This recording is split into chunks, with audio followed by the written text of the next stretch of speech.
Hello दोस्तों, क्या हाल है। केंद्र सरकार के कर्मचारियों के लिए एक बड़ी खुशखबरी सामने आई है। आखिरकार ऑटो वेतन आयोग पास हो चुका है और अब लाखों कर्मचारियों की सैलरी में जबरदस्त बढ़ोतरी होने जा रही है। इस फैसले से कर्मचारियों की जेब तो भरेगी ही, साथ ही उनके काम करने के माहौल और जीवन शैली में भी बड़ा सुधार देखने को मिलेगा। ऑटो वेतन आयोग के तहत सरकारी कर्मचारियों के वेतन में करीब 25% तक की बढ़ोतरी होगी। ग्रुप ए से लेकर ग्रुप डी तक के सभी कर्मचारियों को इसका फायदा होगा। भत्तों में भी अच्छा खासा इजाफा किया गया है, जिससे आपकी सैलरी सिर्फ कागजों में नहीं, असल में भी महसूस होगी। अगर आप ग्रुप ए में आते हैं तो आपका वेतन 80,000 से बढ़कर 1 लाख रुपए हो जाएगा। वहीं ग्रुप डी के कर्मचारियों की 30,000 से बढ़कर 37,500 रुपए मिलेगा। साथ ही भत्ते अलग से मिलेंगे, जिससे कुल इनकम और भी ज्यादा होगी। सरकार का मकसद सिर्फ सैलरी बढ़ाना नहीं है, बल्कि कर्मचारियों को एक बेहतर, सुरक्षित और आत्मनिर्भर जिंदगी देना है। अब सरकारी नौकरी सिर्फ स्थिरता नहीं, बल्कि अच्छी इनकम और संतोषजनक करियर का भी प्रतीक बनेगी। कर्मचारियों को बेहतर मेडिकल सुविधाएं, रिटायरमेंट बेनिफिट्स और वर्किंग कंडीशन देने पर भी जोर दिया गया है।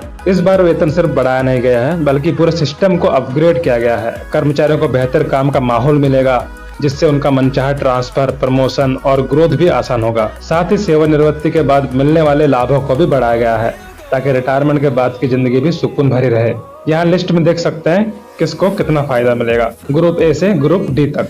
सिर्फ कर्मचारी ही नहीं, इस फैसले का असर पूरे देश पर पड़ेगा। वेतन और भत्ते बढ़ने से कर्मचारियों के खरीदने की ताकत बढ़ेगी, जिससे बाजार में डिमांड बढ़ेगी और देश की इकोनॉमी को बूस्ट मिलेगा। यानी यह एक ऐसा सुधार है जो पर्सनल फायदे के साथ साथ नेशनल ग्रोथ में भी योगदान देगा। लोगों के मन में कई सवाल हैं, कितना वेतन बढ़ेगा, सभी को मिलेगा या कुछ को ही, भत्ते कब से लागू होंगे। तो चलिए कुछ कॉमन सवालों का जवाब जान लेते हैं। वेतन कितना बढ़ेगा? करीब 25% तक। किसे मिलेगा फायदा? सभी को। ग्रुप ए से ग्रुप डी के सरकारी कर्मचारियों तक। किसे फायदा मिलेगा? सभी। Group A, B, C, D सरकारी कर्मचारियों को, सभी को। भत्ते में कितना इजाफा होगा? औसतन 20% तक। रिटायरमेंट बेनिफिट्स में क्या बदलाव होंगे? पेंशन और ग्रेच्युटी दोनों में बढ़ोतरी। सरकारी कर्मचारी लंबे समय से वेतन में बढ़ोतरी और सुविधाओं की मांग कर रहे थे। महंगाई बढ़ने के साथ पुरानी सैलरी कई जगहों पर कम पड़ रही थी। ऐसे में ऑटो वेतन आयोग को लागू होना एक बहुत ही जरूरी और स्वागत योग्य कदम है। अब कर्मचारियों को अपनी सेवाओं के लिए वो सम्मान और आर्थिक सुरक्षा मिलेगी जिसके वे हकदार हैं। इससे न सिर्फ कर्मचारी खुश होंगे, बल्कि उनका काम में भी ज्यादा मन लगेगा। सरकारी सेवाओं की क्वालिटी भी बेहतर होगी।